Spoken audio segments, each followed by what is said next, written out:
Muy buenas tardes, tengan todos ustedes. La Dirección de Docencia a través de la Unidad de Telesalud les da la bienvenida a una nueva telecapacitación. En esta oportunidad tenemos la presencia del licenciado Antonio Gutiérrez Montes del Servicio de Emergencia, quien nos abordará con el tema emergencia ante el fallo renal. Esta actividad académica virtual es transmitida también a través de nuestro canal de YouTube, lugar donde quedará grabado y le podrá servir también a todos de consulta. Recuerden también que pueden realizar preguntas, ya sea por vía chat o por WhatsApp, donde nuestro profesional resolverá pues todas sus inquietudes, ¿no? Bueno, sin más preámbulos, dejamos con ustedes al licenciado Antonio Gutiérrez Montes. Con ustedes, el licenciado Antonio Gutiérrez Montes, actualmente trabajando en el servicio de emergencia. Para aquellos que aún no me conocen porque están en diferentes regiones o en diferentes medios, tenemos ya un tiempo prolongado de estadía en el servicio de emergencia. Y en esta oportunidad agradezco a Telesalud por la participación en estos eventos para la capacitación de quienes trabajamos y quienes están trabajando dentro del país, desarrollando las actividades de enfermería, desarrollando las actividades de personal técnico, desarrollando actividades médicas. En ese sentido, voy a referirme a algunos temas que son propios del cuidado de enfermería en el servicio de emergencia. Obviamente, hablar de cada uno de ellos es un tema exclusivo de una exposición de hora y media o tal vez mucho más. Pero sin embargo, como en el servicio de emergencia se observan diferentes tipos de patologías renales, voy a mencionar algunos de ellos, las más resaltantes. No quiere decir que primero es síndrome nefrítico y el último la lesión renal aguda, no, sino que de manera ordenada está detallado ese forma de presentación. El síndrome nefrítico, el síndrome nefrótico, infección del tracto urinario, glomerulonefritis aguda, postinfecciosa, síndrome urémico hemolítico, lesión renal aguda, o también conocido como la insuficiencia renal aguda. Además, hablaremos los diagnósticos en las nefropatías, los cuidados de enfermería, NANDA, NOC, NIC. Entonces, iremos hablando del síndrome nefrítico. Llamamos así a una constelación de manifestaciones clínicas, es decir, a nivel glomerular se inflama y genera muchas sintomatologías que vamos a permitirnos para poder determinar si estamos frente a un cuadro nefrítico o a un cuadro nefrótico, ¿no? Al disminuir la filtración glomerular, reteniendo agua y sodio, obviamente va a generarse ¿qué cosa? La presencia de hipertensión arterial. Esta hipertensión arterial también va acompañada de una insuficiencia renal en grados variables. Y muchos de estos se presentan con cuadros de oliguria y edema, ¿no? Entonces, eso es inicialmente el síndrome nefrítico. El cuadro clínico de presentación brusca secundaria a daño glomerular agudo. Entonces, es un daño como consecuencia de que el glomérulo se ve inflamado. Entonces, vamos a ver esa presentación brusca, ¿no? Ese cuadro, vamos a ver que se presenta con hematuria, hipertensión arterial y edema. Entonces, el sangrado justamente es por esa inflamación a nivel glomerular, ¿no? También se incrementa la hipertensión arterial, ¿no? Hay edema. Puede asociarse a oliguria. Puede estar asociado también al daño renal agudo o una proteinuria en grado variable. Entonces, este cuadro se caracteriza por eso, ¿no?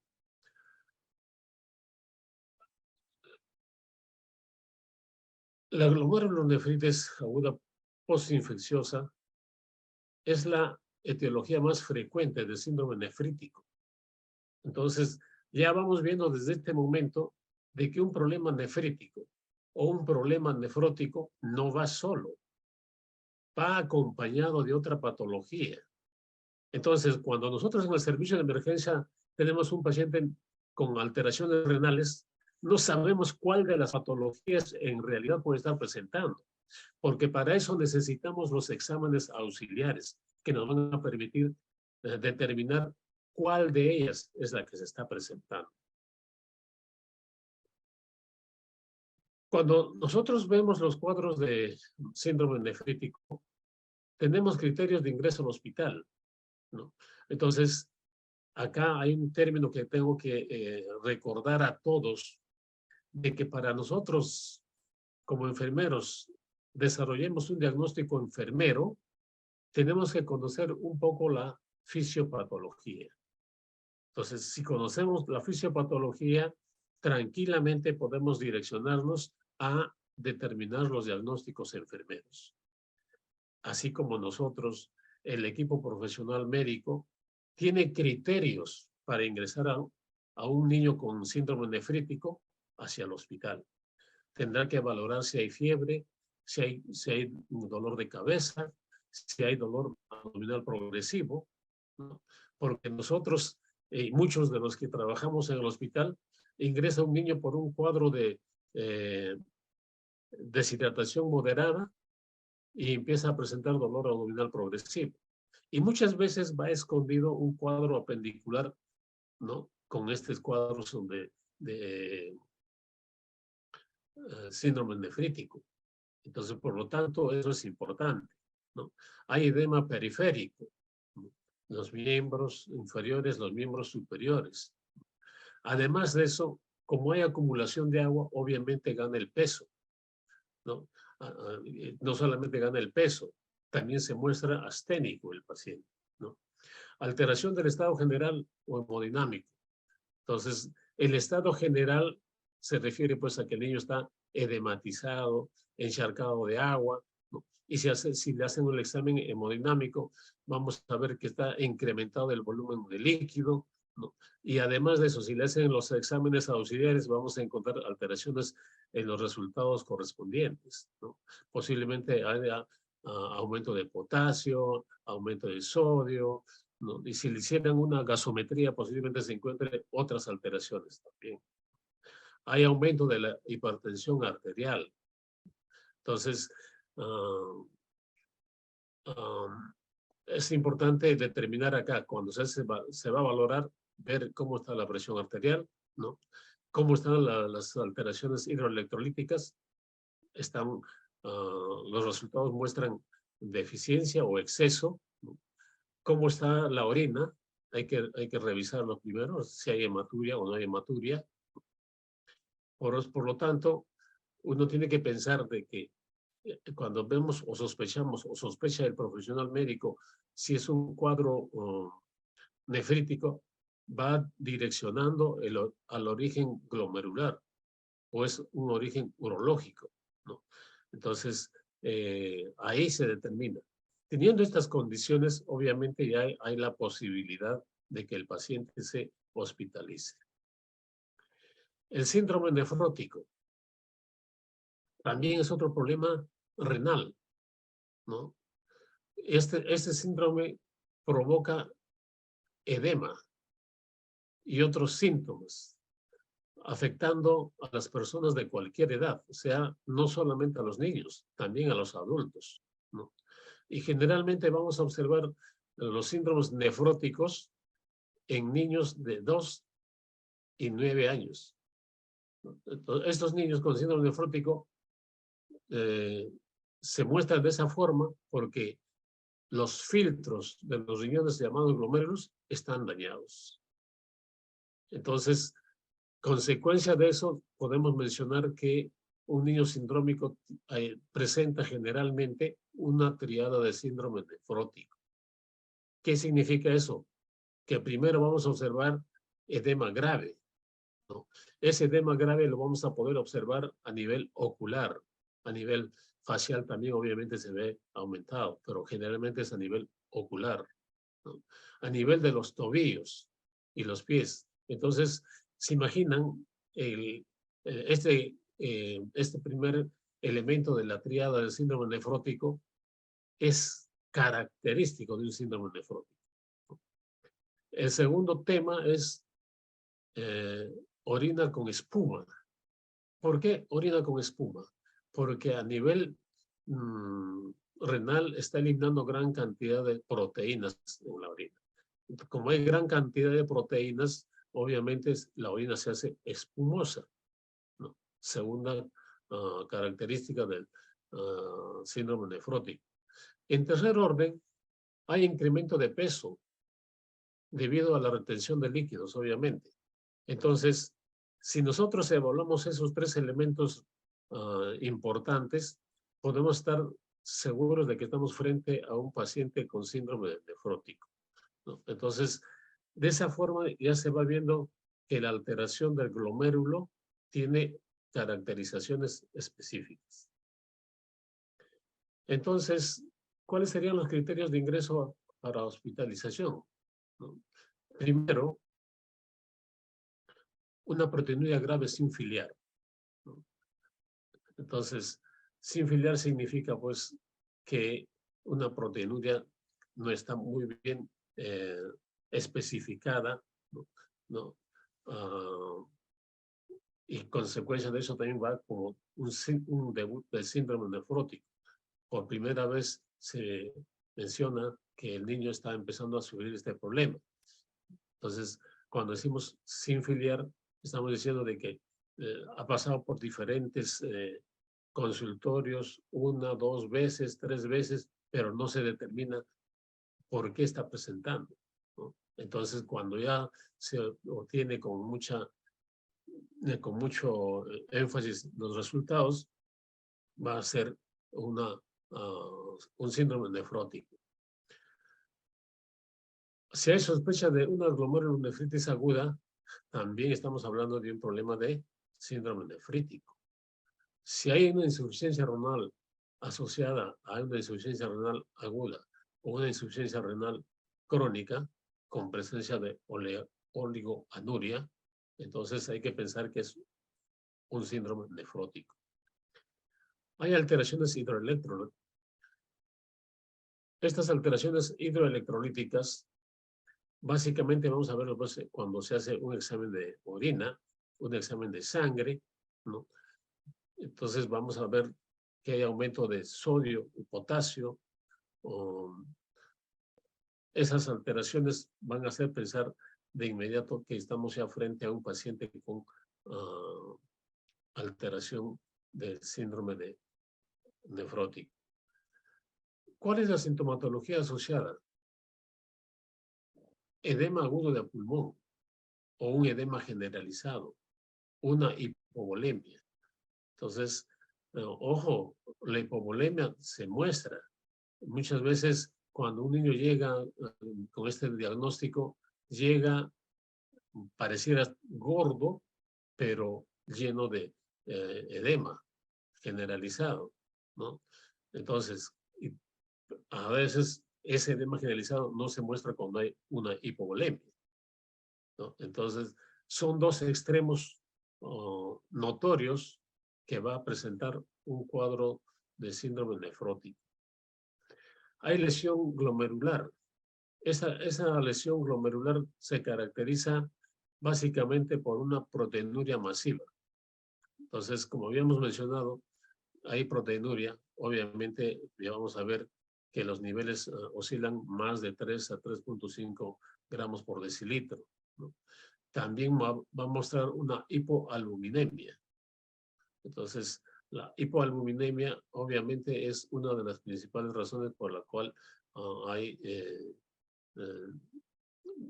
en este tipo de pacientes por disminución de la proteína, ¿no?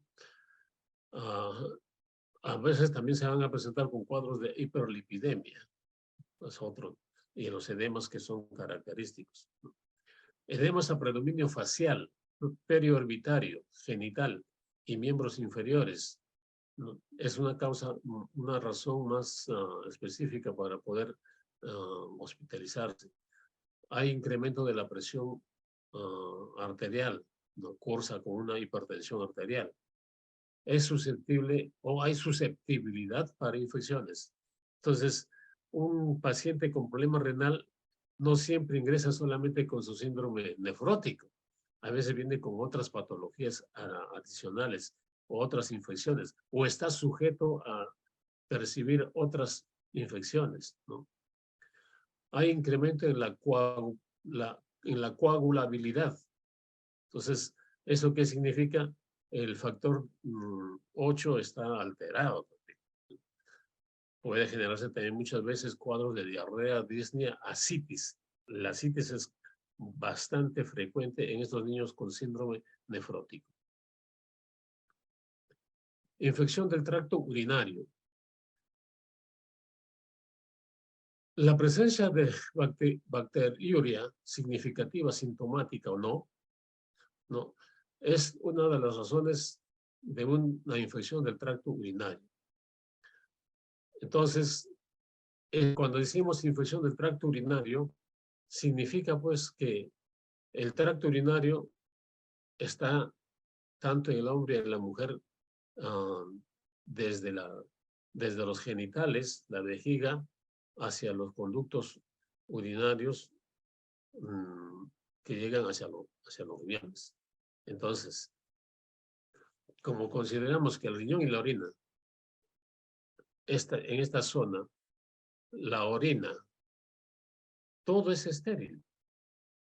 Entonces, ¿cómo es que se infecta? ¿Cómo es que se genera la infección del tracto urinario?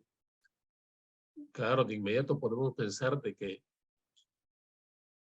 en la mujer hay una diferencia notoria en comparación con el varón. Quien más sufre este tipo de problemas es lo del sexo femenino, y lo del sexo masculino son posiblemente menos. Obviamente, ambos tienen la posibilidad de contraer este mal, ¿no? Entonces, el crecimiento de microorganismos en orina es una razón fundamental de la infección del tracto urinario. Claro está que muchas veces cuando nosotros tenemos pacientes pequeños con infección del tracto urinario, recogemos mal la muestra y también eso es sinónimo de que no hay un resultado correcto, ¿no? Porque muchas veces podrían decirnos, esa muestra está mal, pues así que van a tomar la muestra para poder hacer un buen examen de orina, ¿no?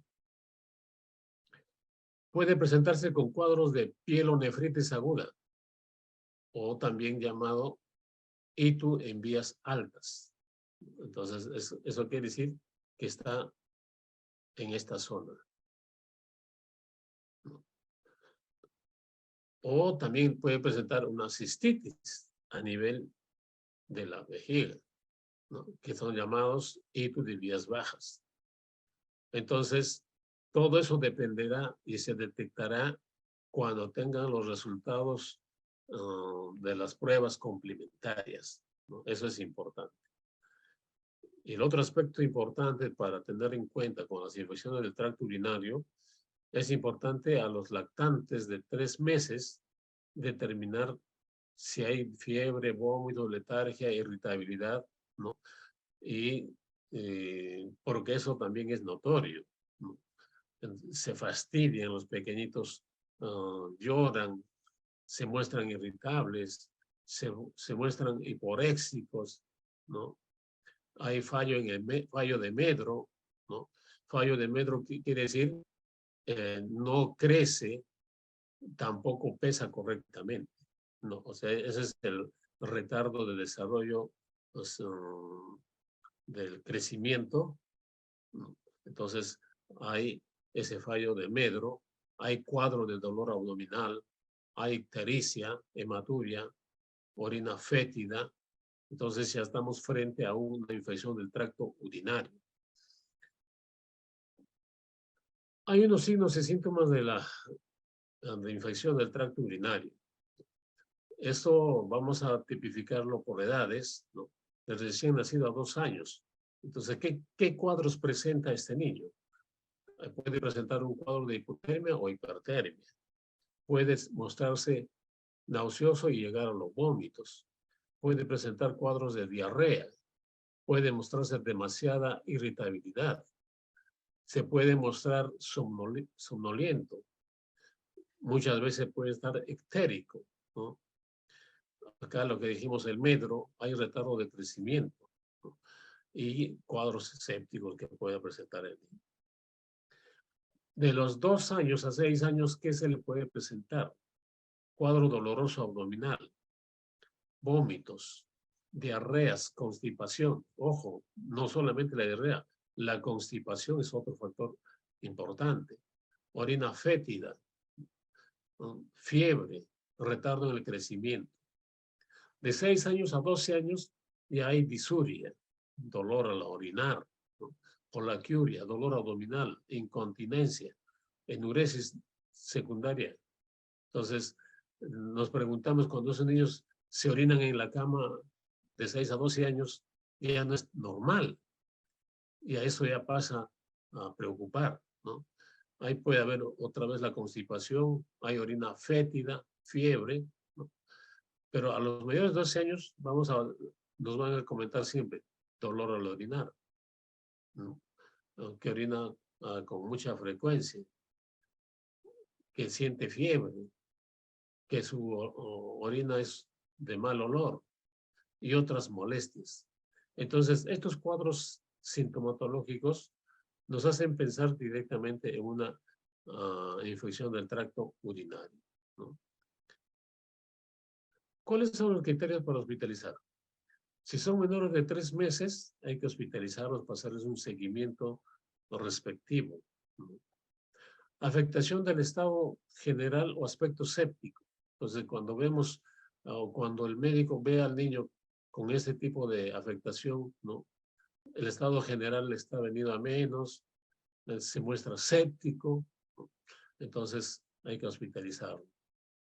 Las alteraciones hidroelectrolíticas o de la función renal es otro aspecto importante para pensar que el niño debe estar hospitalizado. La inmunosupresión, igualmente. Entonces, casi siempre las patologías renales, en la gran mayoría de ellos, la causa fundamental también es la inmunosupresión. Hay cuadros de vómitos, hay cuadros de deshidratación o intolerancia oral, ¿no? Eso está clarísimo. Si el niño no tolera oralmente, ¿qué más puede hacer la mamá en la casa? El niño no tolera, se va deshidratando. Llega con una deshidratación leve o moderada. Cuando hay uropatía obstructiva o reflujo vésico uretral, ¿no? Entonces, ese es otro aspecto importante. Hay imposibilidad de asegurar seguimiento adecuado.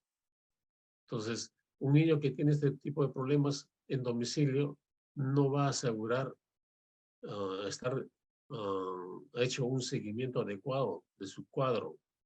Entonces, en un hospital sí lo podemos monitorizar,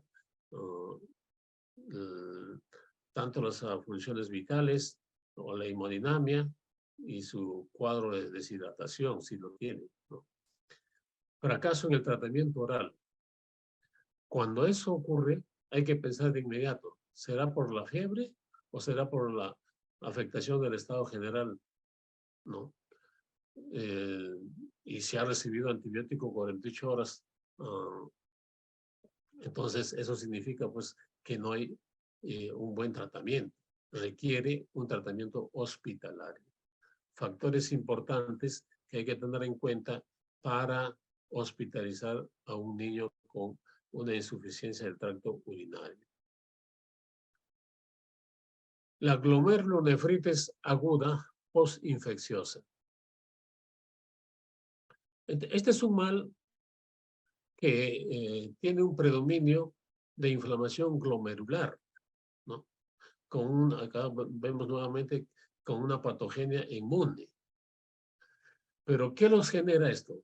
Los genera una gran variedad de gérmenes. Estos gérmenes pueden ser bacterias, virus, hongos, ¿no? Entonces, esos gérmenes afectan a toda edad, de niño a joven, ¿no? Pero sin embargo, acá podemos mencionar que de 4 a 14 años son los niños que sufren este problema de glomerulonefritis aguda postinfecciosa. Entonces, cualquier germen puede estar metido en el organismo, entonces va a generar este tipo de problemas. Entonces, la glomerulonefritis aguda postinfecciosa es una lesión glomerular inmunológicamente mediada y desencadenada por una infección extrarrenal. Entonces, hay que pensar cuando dice extrarrenal, que no necesariamente se va a dar una alteración glomerular consecuencia de una enfermedad renal. Muchas veces puede ocurrir por recibir tratamiento por un problema pulmonar o un problema distinto. Entonces, ese tipo de procesos infecciosos extrarrenales son los que generan los glomerulonefritis aguda, postinfecciosa. Esta patología está producida por cepas nefritógenas, el estreptococo beta hemolítico, porque este es el elemento o la bacteria que está generando considerado como el primero en generar este tipo de patologías, ¿no? Entonces, el daño glomerular que origina el estreptococo beta hemolítico es bastante severo. Entonces hay que tener mucho cuidado en que ese daño sea cuidado adecuadamente. Podemos mencionar acá a los agentes infecciosos asociados a la glomerulonefritis aguda postinfecciosa. Tenemos ahí las bacterias. Ahí tenemos el estreptococo beta hemolítico del grupo A, uno de los primeros causales, el estafilococo, el neumococo, Haemophilus influenzae, meningococo, Mycoplasma, Salmonella typhi, Pseudomonas, Treponema pallidum.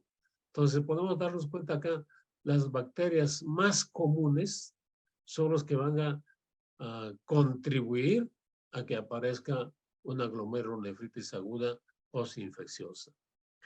De tal forma que estos son los que requieren tener cuidado. Igualmente, los virus, como el Epstein-Barr, el citomegalovirus, el Coxsackie, la hepatitis B, parotiditis, sarampión, parvovirus, varicela, VIH, rubiola, también generan. Entonces, ya estamos pensando que hay otro segundo caso.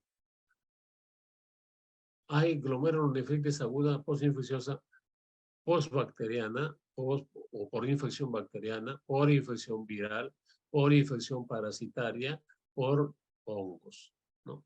Dentro de estos parásitos, por ejemplo, el parásito falciparum, por ejemplo, es uno de los causantes. Toxoplasma gondii, filaria, esquistosoma manzoni, leishmania, echinococcus, parásitos que pueden estar dentro del organismo, hongos, Candida albicans, el Coccidiodis imitis, otro hongo.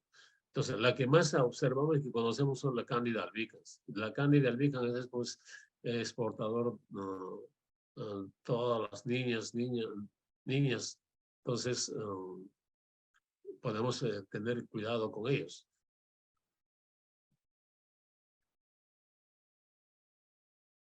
¿Cuáles son los signos y síntomas de este tipo de problemas? La hematuria asintomática, hasta hematuria microscópica, ¿no? O grosera, que es importante. O sea que vamos a ver hematuria. Una proteinuria, que nos va a hacer ver la orina espumosa debido al exceso de proteína en la orina. Oleguria también es otra causante. El edema, ¿no? La hinchazón de la cara, los ojos, los tobillos, los pies, las piernas o el abdomen. Entonces, cuando vemos así a un niño ya haciendo cuadros de ascitis, entonces ya vamos a pensar pues que estamos frente a este cuadros. La hipertensión e insuficiencia renal. Entonces, la hipertensión es es un síntoma que es evidente en una patología renal, ¿no? La fiebre es infrecuente e indica infección persistente. Entonces, si un niño hace fiebre tras fiebre y no se recupera, hay que ir pensando pues que hay un proceso infeccioso que está generando este problema, ¿no? Otro elemento importante que vemos con frecuencia es el síndrome urémico hemolítico, ¿no? Entonces, cuando hablamos del síndrome urémico hemolítico, hablamos de una enfermedad grave que se caracteriza por daño agudo de los riñones. Entonces, ya estamos hablando de nivel renal, ya no estamos hablando de un nefrón. Un nefrón está va dentro del riñón, claro está, ¿no? Asociado a las alteraciones en las células de la sangre. Entonces ya se va a ver otro tipo de respuesta. Y además de eso, es necesario mencionar que hay un síndrome urémico hemolítico típico y otra que es atípico. Entonces, cuando hablamos de típico, estamos hablando de un cuadro de una enterobacteria productora de toxina. En este caso, la Escherichia coli es una de las causantes principales del síndrome urémico hemolítico, ¿no? Pero también hay causas que no son típicos o son atípicos, ¿no? Hay diferentes causas. Y una de las causas también se menciona el consumo de tratamientos que no son correctos, ¿no? Por ejemplo, es otra razón.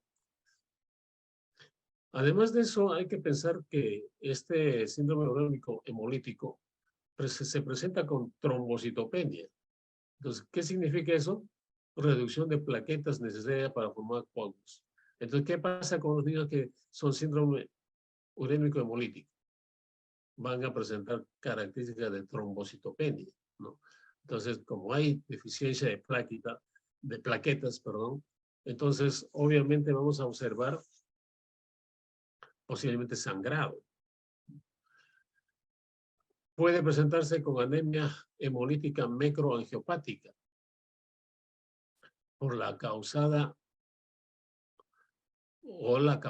por ruptura anormal de glóbulos rojos. Es decir, hay lisis de glóbulos rojos, pero de manera desconocida, ¿no? Hay formación de coágulos en los vasos sanguíneos. Entonces, esta formación de coágulos en los vasos sanguíneos es consecuencia de la caracterización de la anemia hemolítica, ¿no? Hay ruptura normal de glóbulos rojos, por lo tanto hay sangrado, pues hay formación de coágulos anómalos. Hay lesión aguda renal, ¿no? Entonces ya estamos, cuando hablamos de lesión aguda renal, ya estamos hablando de que se está generando una insuficiencia renal aguda. El agente causal de este síndrome urémico hemolítico es pues la Escherichia coli, ¿no? Y otras E. colis enterohemorrágicas, ¿no? Esto que van a generar en el paciente o en el niño, diarrea sanguinolenta. Esa es una característica especial de este mal, ¿no? ¿Por qué? Porque son productores de una toxina Shiga.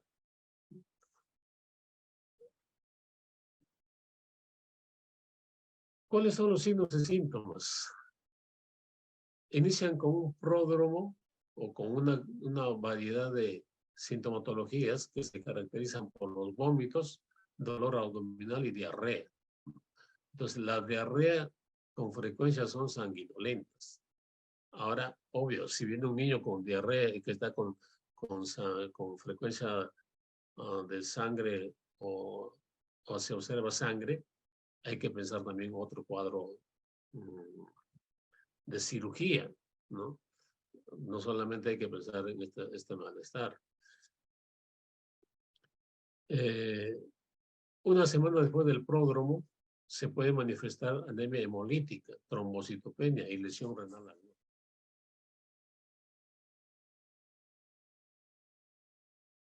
Las manifestaciones neurológicas, como la debilidad, confusión y convulsiones, también se presentan en estos niños, ¿no? Cuando están con este problema.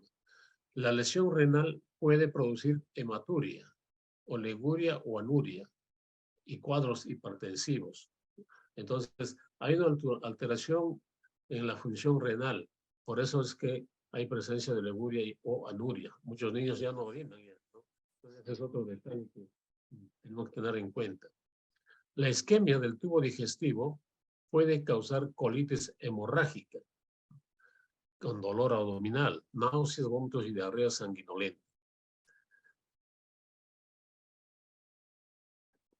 Lesión renal aguda, IRA. Entonces, la lesión renal aguda ya es la insuficiencia renal aguda. Disminución rápida de la función renal en días o semanas que causa la acumulación de productos nitrogenados en la sangre. Es decir, el niño se presenta con azoemia, ¿no? Entonces, puede esto hacer mención de que haya reducción o aumento de la diuresis, o sea, cualquiera de las dos formas, ¿no? Pero generalmente es con reducción. Cuando vemos lesión renal aguda o una insuficiencia renal aguda, hay que ver si hay pérdida abrupta en la función renal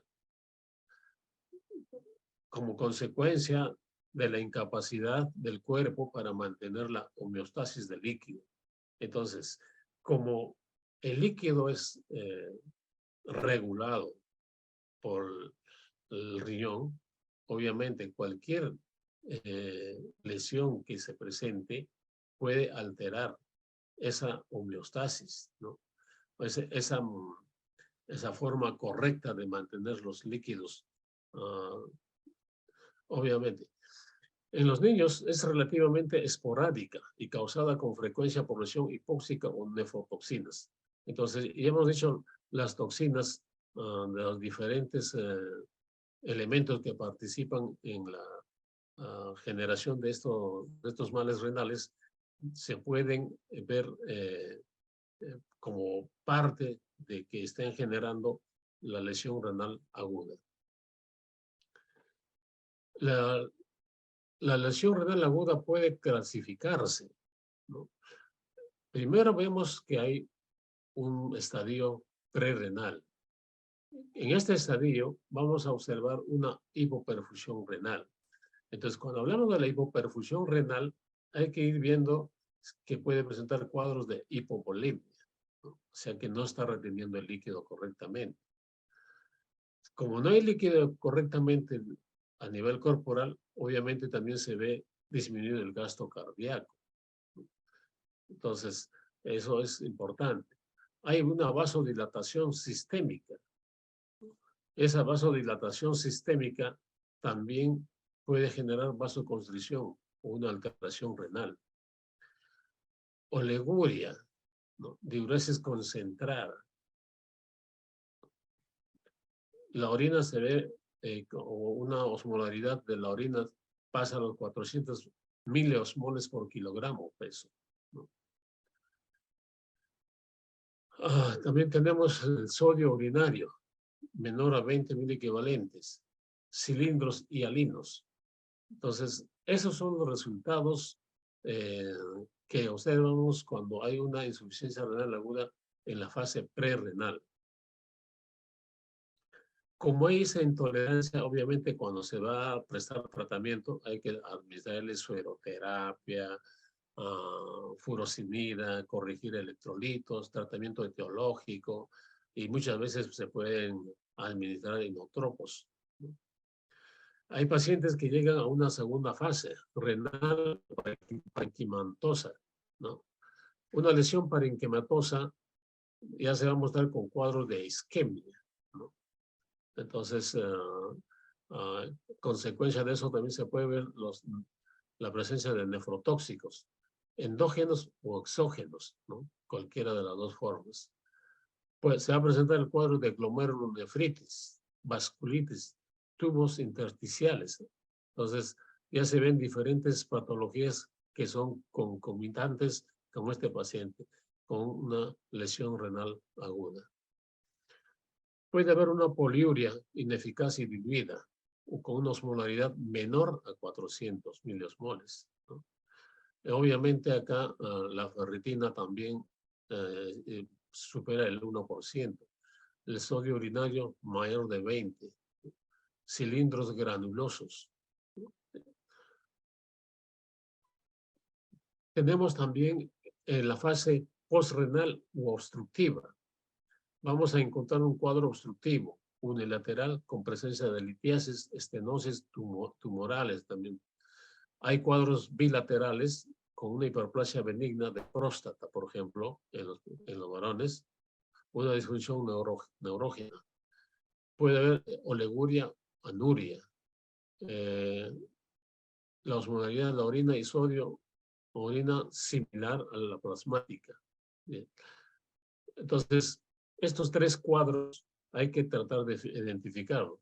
Claro, el equipo médico, el profesional médico, cuando hacen los exámenes correspondientes, llegan a determinar estos cuadros de insuficiencia renal aguda, prerrenal, renal o postrenal.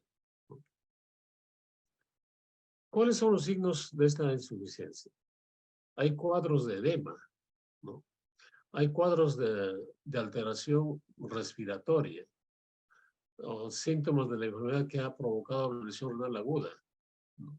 Esos síntomas pueden ser notorios, cuadros de edema, ya lo hemos mencionado, cuadros de ascitis, cuadros de hipertensión, etc.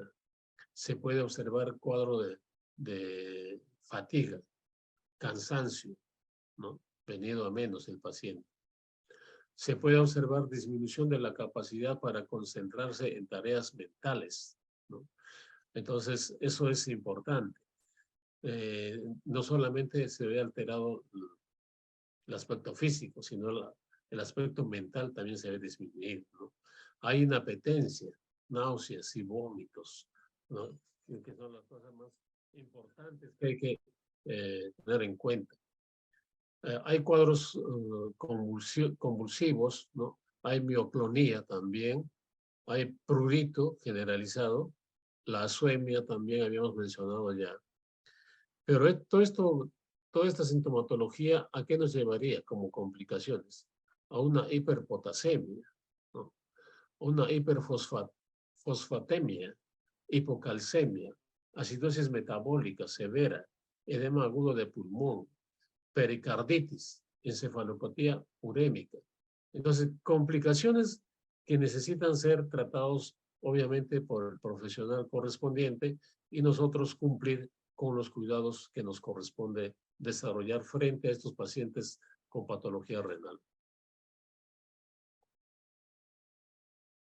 Nos dice que los diagnósticos de las nefropatías requieren consideraciones especiales. Entonces, dentro de ellas, las enfermedades renales en los niños se presentan de formas muy diversas.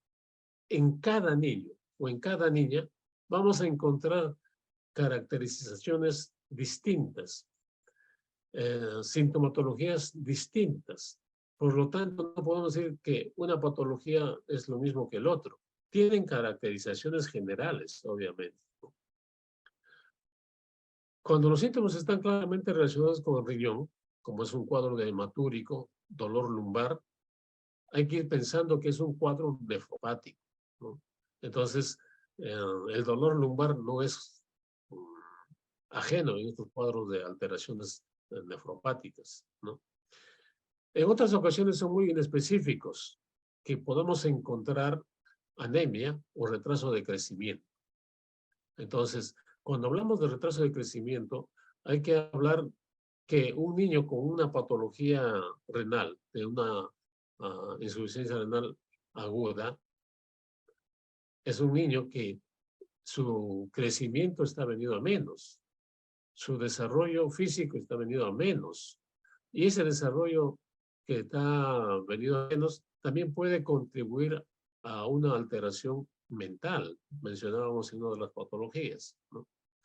Las nefropatías son de origen glomerular, ¿no? Y como están a nivel glomerular, obviamente van a cursar con cuadro de hematuria y hacer cuadros de edemas, ¿no? Pero también hay cuadros no glomerulares. Entonces, es una tubulopatía. Esta tubulopatía se caracterizan por la poliuria, el retraso de crecimiento o la nefrocalcinosis, ¿no? O la urolitiasis, o de repente hay cuadros extracurriculares o manifestaciones extracurriculares, retardo mental o retraso mental, afectación hepática o sordera. Entonces, veamos qué otros aspectos se van presentando dentro de los casos que podemos tener en consideración o se tiene en consideración cuando se hace una historia clínica de un niño con nefropatía. Hay que ver que los antecedentes personales son importantes para los que vamos a hacer los ingresos. Hay que preguntar los aspectos perinatológicos, fisiológicos y patológicos, porque eso nos va a ser muy útil, ¿no?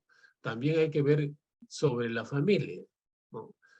Si la familiares padecen de algún problema de poliquistosis renal, o de repente uno de los familiares es portador de síndrome de Alport, ¿no? Entonces, eso nos puede hacer pensar que el diagnóstico de la nefropatía se va haciendo mucho más certera. Además de ello, hay que ver los hábitos higiénicos dietéticos, ¿no? ¿Por qué? Porque muchas veces los niños vienen de lugares carentes de elementos para mantener una buena higiene dietética. Por lo tanto, las nefropatías se pueden ver con mucha frecuencia. Otro aspecto importante para tener el diagnóstico de las nefropatías es la prematuridad como indicador en problemas renales, ¿no? Entonces, ¿por qué? Porque los niños prematuros obviamente también tienen esa deficiencia de desarrollo o de las nefronas, de los pulmones, del hígado o de otros elementos corporales que no han desarrollado correctamente. Además de eso, el bajo peso y el retraso de crecimiento intrauterino es importante, ¿no? ¿Por qué? Porque al no haber eso, nos va a permitir determinar que hay poca dotación de nefronas. Entonces, es un aspecto importante para nosotros realizar nuestros cuidados. El peso talla es importante, ¿no?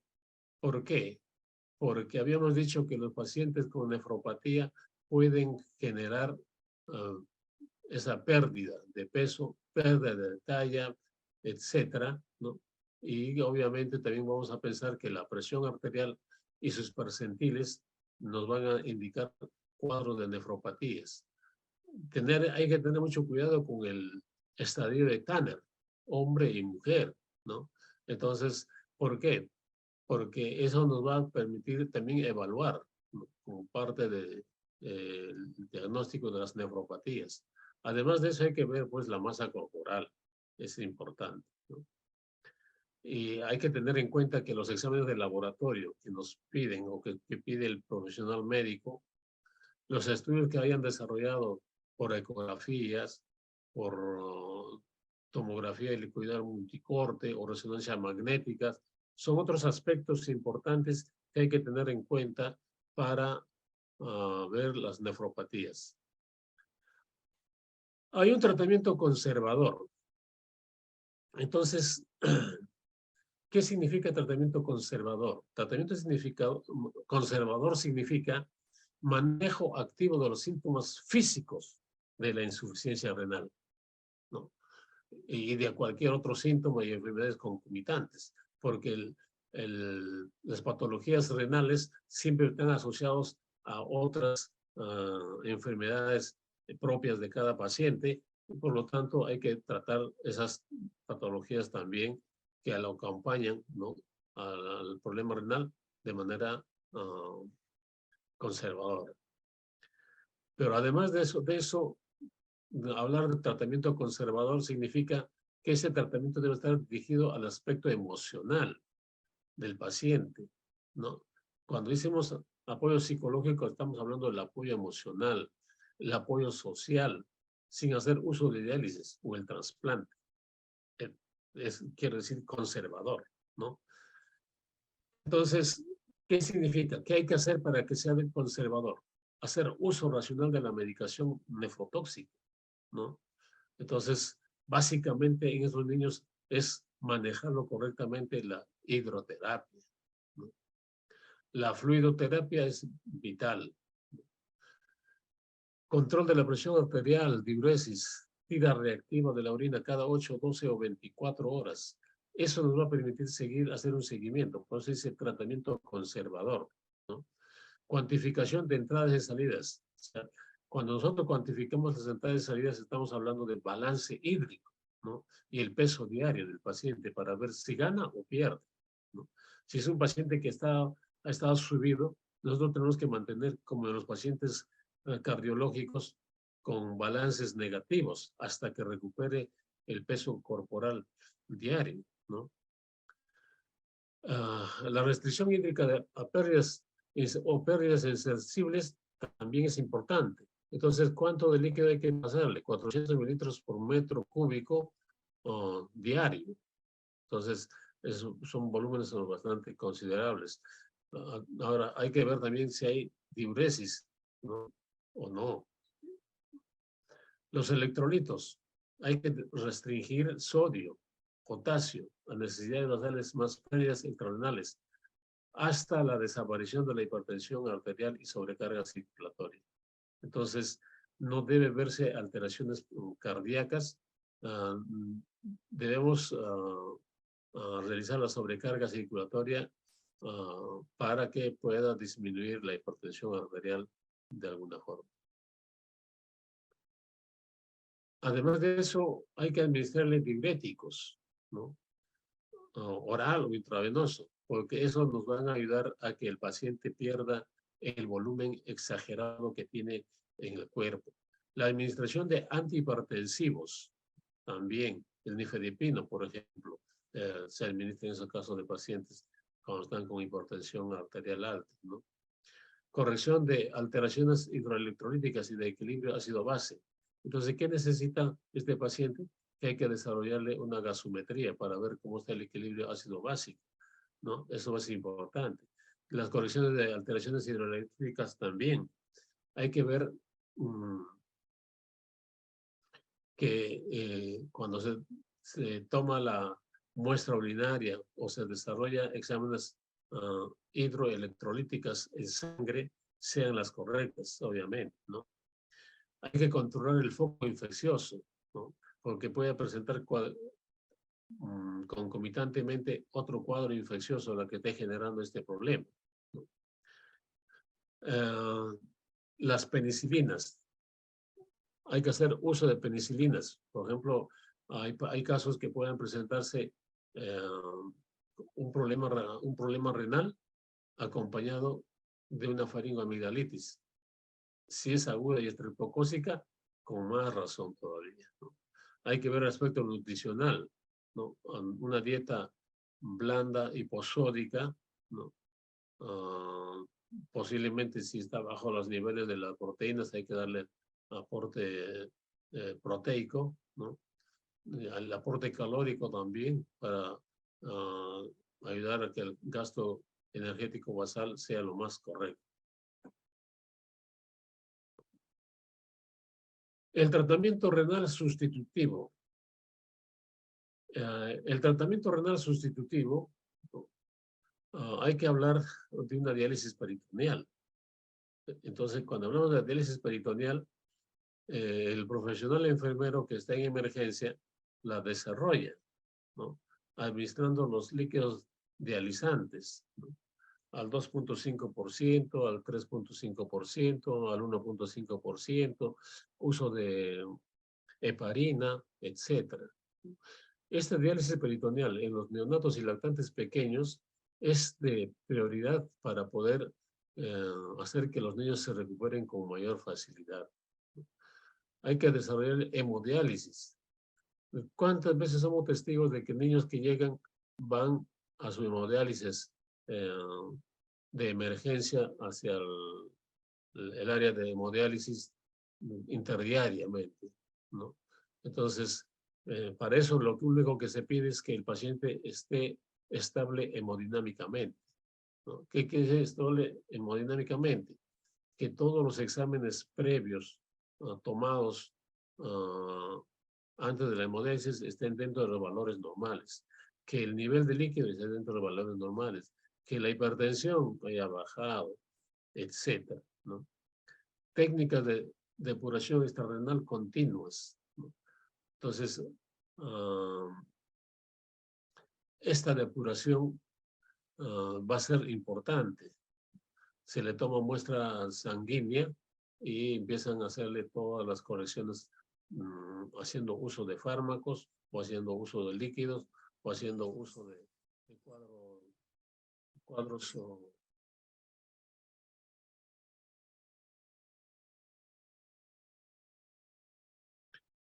en situaciones de inestabilidad hemodinámica.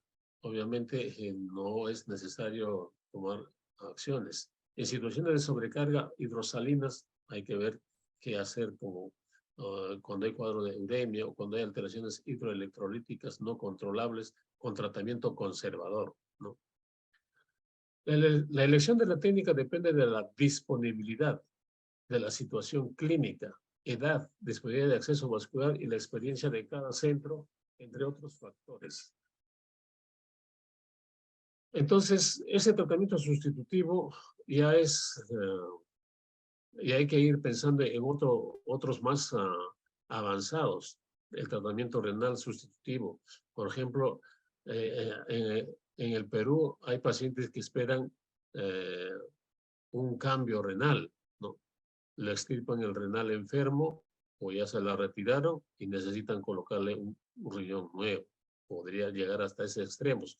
Pero en la institución no hemos visto esos casos, posiblemente en el servicio de nefrología se hayan presentado esas situaciones.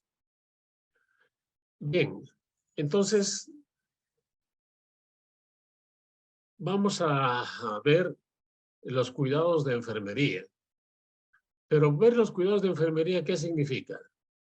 Primero, recordar que nuestro proceso de enfermero o el proceso o el plan de cuidados de enfermeros tiene 5 elementos importantes, ¿no? Primero, la valoración. La valoración del profesional enfermero a estos pacientes que ingresan con cuadros de alteración renal es importante. ¿Y quiénes lo valoran? Lo valoran en el área de tópico de ingreso, en las áreas de hospitalización. Ahí es donde hay que valorarlo a estos niños. Esa valoración que nosotros obtengamos a los niños, ¿no? Ya sea en el ingreso, cuando uno lo evalúa de manera detallada, o cuando uno está en el área de hospitalización y lo encontramos durante el baño, sus cuadros o sus presentaciones correspondientes. Eso significa que nos facilitará desarrollar el segundo elemento, que es el diagnóstico. Entonces, el diagnóstico enfermero depende de una muy buena valoración de enfermería, de obtener información válida, para procesar un diagnóstico enfermero, ¿no? Una vez que hayamos desarrollado ya el diagnóstico, obviamente necesitamos desarrollar una planeación o planificar qué cosa vamos a hacer con ese paciente, qué podemos hacer para ayudar a mejorar su mal. Luego de planearlo, haremos la ejecución, ejecutaremos nuestras actividades de enfermería, desarrollaremos los procedimientos que necesitan desarrollarse con ese paciente, ¿no? Al término de ello, hay que hacer una evaluación. Y la evaluación significa que nosotros tenemos que determinar, ¿fue bueno, fue malo todo lo que hicimos? Si fue bueno, ¿cómo queda el paciente? Si fue malo, ¿qué está pendiente por desarrollar? ¿Qué está pendiente para que pueda mejorar la persona que entra a continuación? Porque el cuidado del enfermero es las 48 horas del día. Entonces, eso significa que nosotros tenemos que recordar en todo momento estos 5 aspectos importantes del proceso de atención de enfermería, ¿no? Por lo tanto, este es un recordar simplemente porque eso ya lo conocemos nosotros como Padre Nuestro. Pero sin embargo, hay que referirnos a los tipos de diagnósticos enfermeros detallados en el NANDA 2021-2023, ¿no? ¿Por qué? Porque siempre hay algunas variantes y nos permiten tener otras miradas para poder realizar el diagnóstico enfermero, ¿no? El diagnóstico de enfermería centrado en el problema es una de las principales, ¿no? Entonces, obviamente acá tenemos que tener el diagnóstico con el problema con su factor relacionado, ¿no? El diagnóstico de enfermería de riesgo, otro segundo grupo. El diagnóstico de enfermería de promoción de la salud, cuando los pacientes están en condiciones óptimas para decir qué puede hacer y qué no puede hacer. O cuando nosotros veamos al niño que está en condiciones de desarrollar mejora en su salud o contribuye cuando está ya mejorado de su estado de salud, contribuye con el personal de enfermería. Entonces, otra razón. Hay diagnósticos de enfermería de síndrome. Entonces, 4 aspectos importantes que debemos mencionar cuando hacemos los diagnósticos enfermeros, ¿no? Cuando hablamos del NANDA, NOC, estoy hablando de cómo es que se desarrolla este engranaje de los diagnósticos NANDA con el NOC y el NIC, ¿no? Entonces, primero en este caso desarrollamos una valoración correspondiente para llegar al diagnóstico NANDA. El diagnóstico NANDA, si la desarrollamos con el librito que tenemos del NANDA, excelente. Pero si nosotros queremos ir a otros medios, como es el Carpenito, por ejemplo, no habría ningún problema, ¿no? Lo importante acá mencionar es que el desarrollo de la valoración por cualquiera de los modelos de valoración que a nivel universitario nos enseñan, los pudimos aplicarlos, ¿no? ¿Aló? ¿Se escucha?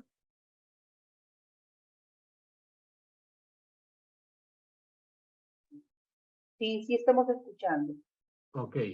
Entonces, mencionaba que tanto valorar por las necesidades, los patrones funcionales, los patrones o el diagnóstico NANDA o por el mismo NANDA, ¿no?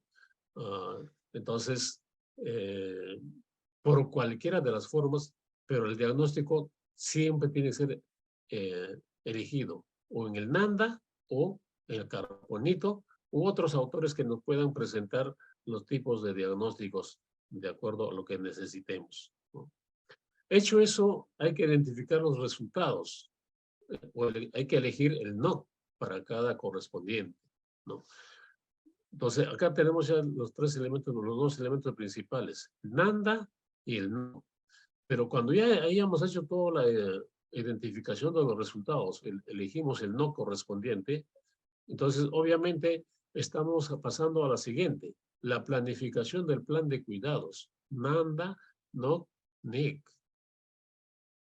Una vez planificado, pasamos a implementar el NIC. Entonces, muchos recordarán que el NIC no solamente es mencionar la parte principal, también existen las actividades correspondientes para este desarrollo, ¿no? Una vez hecho eso, hay que evaluar con el NOC nuevamente, porque también hay una escala de evaluación en el NOC. Entonces, conociendo todo esto, podemos trabajar. Ahora me preguntarán y me dirán, pero ¿cómo vamos a trabajar si este es tan extenso? Claro, es tan extenso, tienen toda la razón.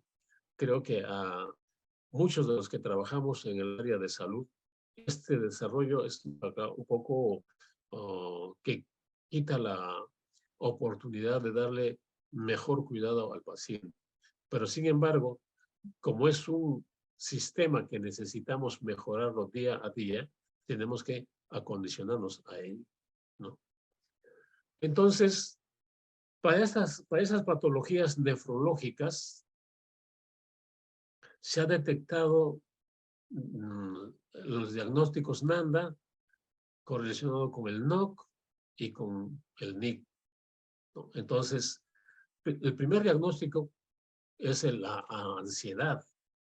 Ojo, si ustedes observan acá, el NANDA, NOC, los indicadores y el NIC están codificados. Esa codificación, ¿qué significa? Que uno jala al otro. Claro, en otros países posiblemente ya están trabajando con este tipo de forma de trabajo, NANDA, NOC, NIC, no, pero hacerlo de manera manual es un poco complejo, ¿no? Entonces, el diagnóstico NANDA, ansiedad, tiene como NOC autocontrol de la ansiedad dentro del resultado esperado, ¿no? ¿Y cuáles son los indicadores? Controla la respuesta de la ansiedad. O sea, el paciente tiene que controlarlo, ¿no? ¿Cómo lo medimos? Con la escala de medida de indicador Likert. Entonces, esa medida la tenemos al final. ¿Y qué hay que hacer? Disminución de la ansiedad. Es una actividad general. Pero esa disminución de la ansiedad significa pues, desarrollar actividades distintas. Por ejemplo, se me ocurre a un niño que esté enfermo con una glomerulonefritis, entro a su ambiente, le encuentro a la mamá y al niño. Entonces, ¿con quién tengo que conversar? Con ambos. Si es un pequeñito, no entiende, pero la mamá sí entiende perfectamente. Y si está ansiosa, el diálogo, la explicación de lo que hacemos como enfermeros puede disminuir grandemente esa ansiedad, ¿no? Entonces, cuando hablamos de apoyo emocional, sé qué bonito ese término, apoyo emocional, pero apoyo emocional, ¿qué significa? Que hay que hacer actividades que lleven a este proceso de apoyo emocional, ¿no? Tenemos dos, temor. Entonces, el no, que es adaptación del niño a la hospitalización. Entonces, todo niño tiene miedo cuando se hospitaliza. Todo niño rechaza la hospitalización. Todo niño reclama por qué le están dejando ahí, etcétera, ¿no? Entonces, como indicadores, ¿qué cosa tenemos? Cooperación en los procedimientos. Entonces, por ejemplo, el primer procedimiento que le desarrollamos cuando ingresa, canalización de una vía periférica. No todos los profesionales enfermeros tenemos las mismas cualidades para desarrollar un procedimiento de esta naturaleza. Cada uno tenemos formas distintas de manejo de un paciente. Por lo tanto, el temor está dado. Y depende de cómo nosotros manejemos al niño para que ese temor o coopere con el procedimiento correspondiente. El miedo, ¿no? Es otro aspecto.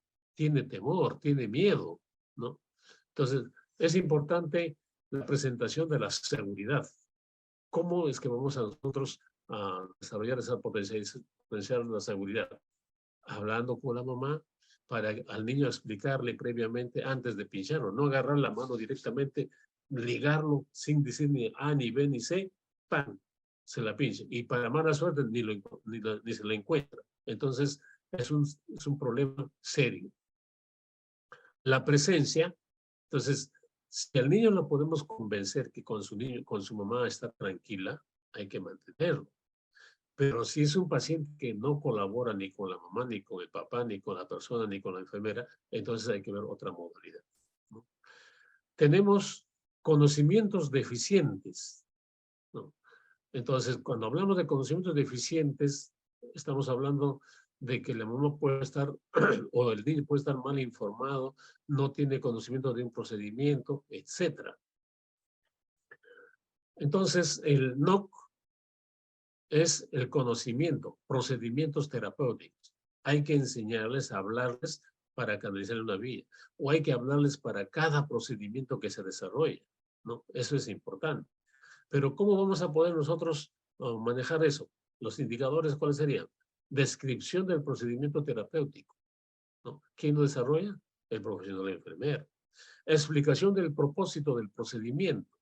Hay que explicarle por qué hay que hacer este procedimiento, cuánto tiempo se demora el procedimiento, qué van a obtener con el procedimiento, etcétera. Entonces, cuando hablamos los indicadores son los medios que nos permiten comunicarnos con los familiares directamente, ¿no? Descripción de la administración correcta de la medicación. Entonces, la mamá dice, ¿qué le está administrando, señorita? Sus medicamentos, señorita. O señora. Pero, señorita, ¿qué le está administrando? Su hijo está en este momento con fiebre y está cursando con tanto, entonces tiene indicado administrarle metamizol. El metamizol le va a ayudar de la forma siguiente, explicarle, ¿no es cierto? Entonces, eso es importante. Voluntad para utilizar estrategias que mejoren el aspecto y la función. Entonces, esa voluntad, estrategias, hay diferentes formas, porque hay veces en que el profesional enfermero, por ejemplo, desarrolla una actividad solo, el paciente y la enfermera. Hay muchas veces que utiliza a la técnica, enfermera y el paciente. Y hay muchas veces en la que utiliza técnica, enfermera, familiar para desarrollar un procedimiento. Entonces, depende de eso. Entonces, como Nick nos dice, potenciación de la imagen corporal.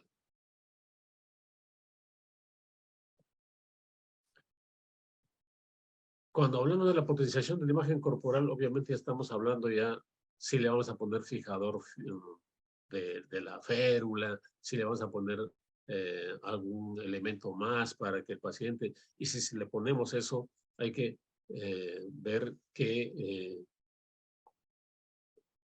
lo que se le coloca es a beneficio del paciente. Además de eso, tenemos, creo que me he ido al final,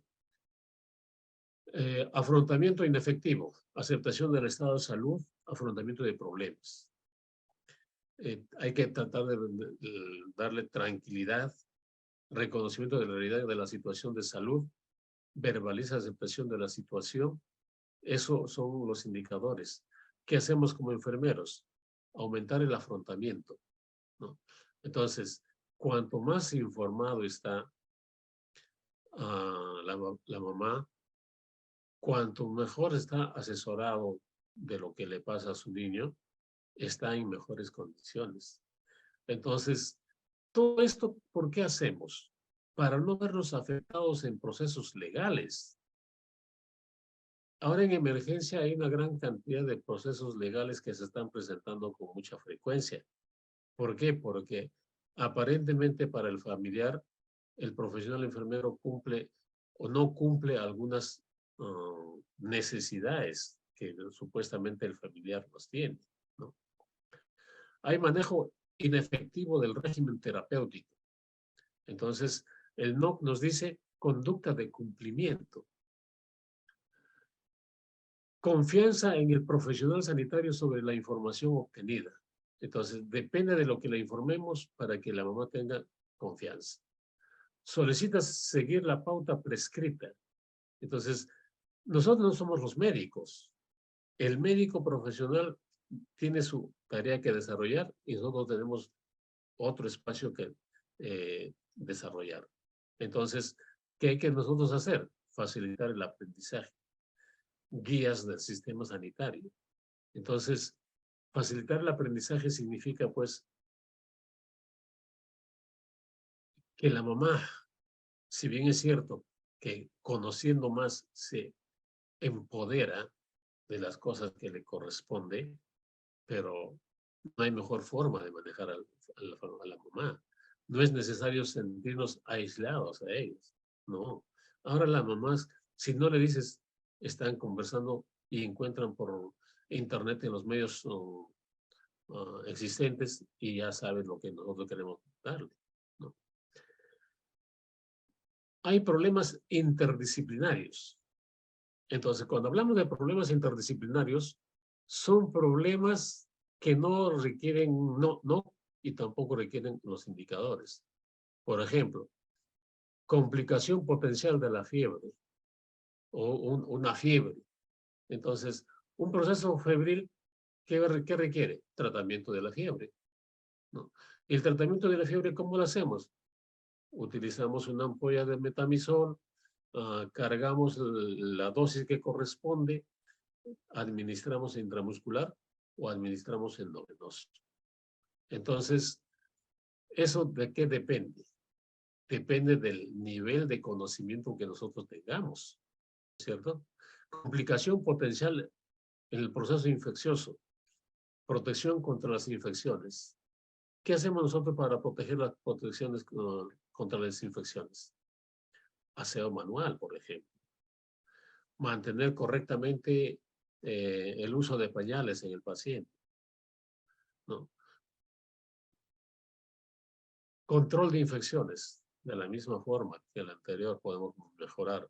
Vigilancia, ¿no? Hay que vigilar qué cosas se presentan. Entonces, la enfermera es mucho ojo, ¿no? Para poder detectar y afrontar las situaciones que se presentan. Mantenimiento de los dispositivos del acceso venoso, trabajo constante de nosotros, porque si el catéter venoso está con sangre o está mal protegido, o como el niño se mueve, está sucio, etcétera, puede generarse otro tipo de problemas. Cuando colocamos un catéter urinario, no nos lavamos bien la mano, no lavamos correctamente, no desarrollamos el procedimiento correcto, no lo lavamos previamente y nos cambiamos el guantes, no tomamos el material que se va a instalar de manera correcta, etcétera, está afectando contra la infección del paciente o en favor de la infección del paciente. Complicación potencial, estreñimiento, ¿no?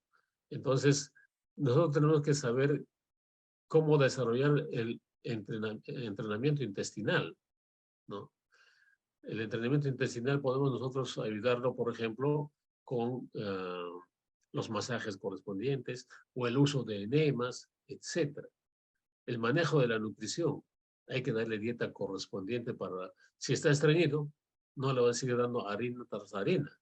Hay que comunicar al profesional médico para que indique cuál es la nutrición más correcta para ese niño, ¿no? Complicación potencial, desequilibrio hídrico, el manejo de líquidos. Entonces, el manejo de líquidos para nosotros es importante. Y si estos pacientes con patologías nefrológicas ingresan y todavía ingresan directamente a un ventilador mecánico, hay que manejarlos de manera correcta los líquidos. Hay que manejar qué consume, qué le están administrando, un antibiótico, 2 antibióticos. Nosotros conocer exactamente con cuánto de volumen hay que diluir los medicamentos y en cuánto de dilución lo vamos a pasar, etcétera, que nos permiten estos elementos manejar correctamente los líquidos. Alteración nutricional, otra complicación potencial, manejo de la nutrición, ¿no? En los pacientes con nefropatías, la alimentación no es lo mismo que un paciente normal, ¿no? La dieta hiposódica, dieta de repente hiperproteica, etc.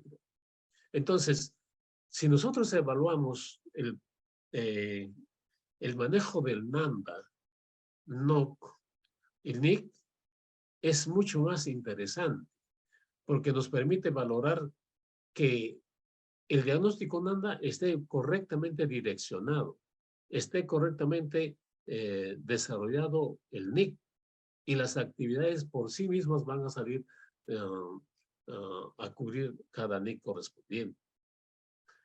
Pues bien, creo que hasta ahí terminaba.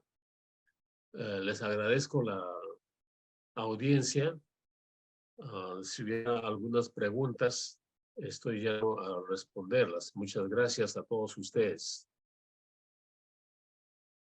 Bueno, primeramente agradecer al licenciado Antonio Gutiérrez por los conocimientos compartidos, por su brillante exposición. Ahora, realmente invito para ver si hay alguna pregunta.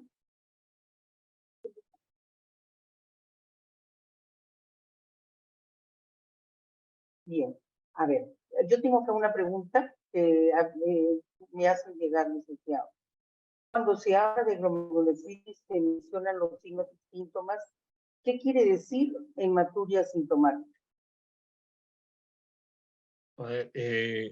Cuando hablábamos de las patologías, en una de la gran mayoría hablamos de sintomatología, y una de ellas es la glomerulonefritis.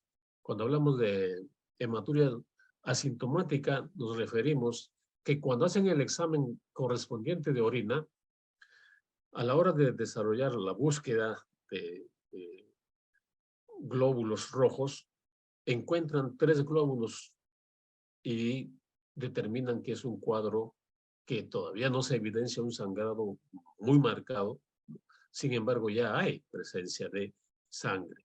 Entonces, es asintomática porque no se evidencia el sangrado en gran cantidad o en cantidad de células ya destruidas y que son consecuencia de los sangrados renales. Licenciado, la Dirección de Docencia del Instituto Nacional de Salud del Niño, a través de Telesalud, agradecer la participación del licenciado Antonio Gutiérrez Montes, quien expuso sobre emergencias ante fallo renal. Estamos seguros que ha sido muy enriquecedor el tema para todos nosotros. Muchísimas gracias.